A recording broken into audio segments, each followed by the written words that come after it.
Hello, and welcome to The Banker's new series called TechTalk. My name is Joy Macknight, and I'm technology editor at The Banker. And today I have here with me Daniel Chia, co-founder at Call Levels, which is a real-time financial monitoring and notification service startup based in Singapore. Daniel, thanks so much for joining us today. Thank you, Joy. Can you tell us a little bit about the business model for Call Levels? Some call it a Bloomberg in your pocket. That's a good question. Call Levels is actually not an alternative, it's a complement to Bloomberg. It's actually based off a very old financial service concept, which is also the number one client to sales request. Call me when the price of my stock or my asset reaches this level. A lot of institutional clients make this request to the sales many times a week. And when the stock reaches this price, the salesperson will immediately call the client and say, look, the price of the stock is here. This is what's happening. This is who's saying. The traders are thinking this. Do you want to buy or sell? It's a great sales opportunity for them. The difficulty about such a process is that because it requires so much human interaction, it is very difficult to scale. So in other words, for many wealth managers, for many salespeople, they are unable to become more efficient to cover more clients because their time is limited. So what we do is that at Call Levels, we provide real-time monitoring service. We automate it so that we can inform the client immediately. They can create their own call levels. They can set, and when the price reaches the level, they get notified. And this makes the process of wealth management, wealth advice, scalable. Excellent. And how would you consider this to be maybe a disruptor for the banks or for other financial services institutions? So to do disruptive innovation, you have to reach out to a very different market compared to the incumbents, so to the banks. So you have to reach out to either new markets or a market they thought they couldn't reach out to. So there are many, many people right now who need access to real-time monitoring and financial prices, but may not want to pay the prices that they would have to cover. So what we do is that we offer such services to them for free.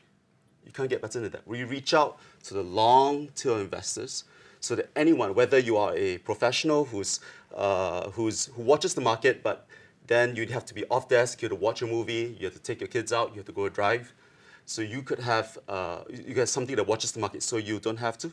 Whether you are a person, a professional with a job elsewhere, and then you don't have all the time to watch the markets, but you can just create and set monitoring levels quickly.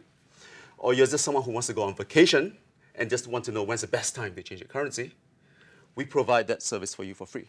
And in return, we work with banks to build connections, to reach out to such people so that they know that there is a huge range of financial services they would never have access to before Call Levels. Excellent.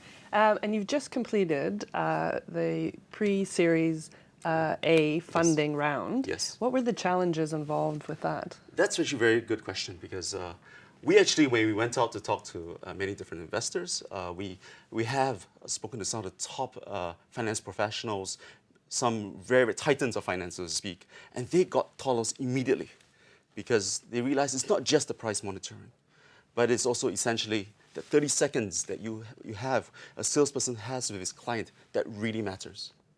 And then at the same time, we talked to the tech VCs, and then they realized, it's difficult for them to understand the psychological impact of real-time monitoring prices because to the financial investor, to any investor, time is money. So the earlier you know, the better. However, for a lot of other processes in tech, it may not be real-time. It may not be as important. And we have to convince them the need to do so. So for our case, we are very thankful that some of the US VC founder startups, they became they believe in us strongly enough to put us in this what we call late seed round, so that we can scale and grow our business out to as many people as possible. Okay. And just maybe my last question, which is around, obviously you're based in Singapore, Yes. and Singapore is really trying to vive to become a global fintech hub. Yes. Sort of what is some of the things that are going on in Singapore that you think will actually make that dream a reality? That's a good question. I think we've seen how London has grown itself to be a global fintech hub. And Singapore, in a sense, is a financial hub for Asia. So many countries, many people manage the wealth from Singapore. And they need services that would help them engage their clients better or to monitor the markets better. And we've seen the MAS, the Monetary Authority of Singapore, inject a lot of capital towards financial innovation.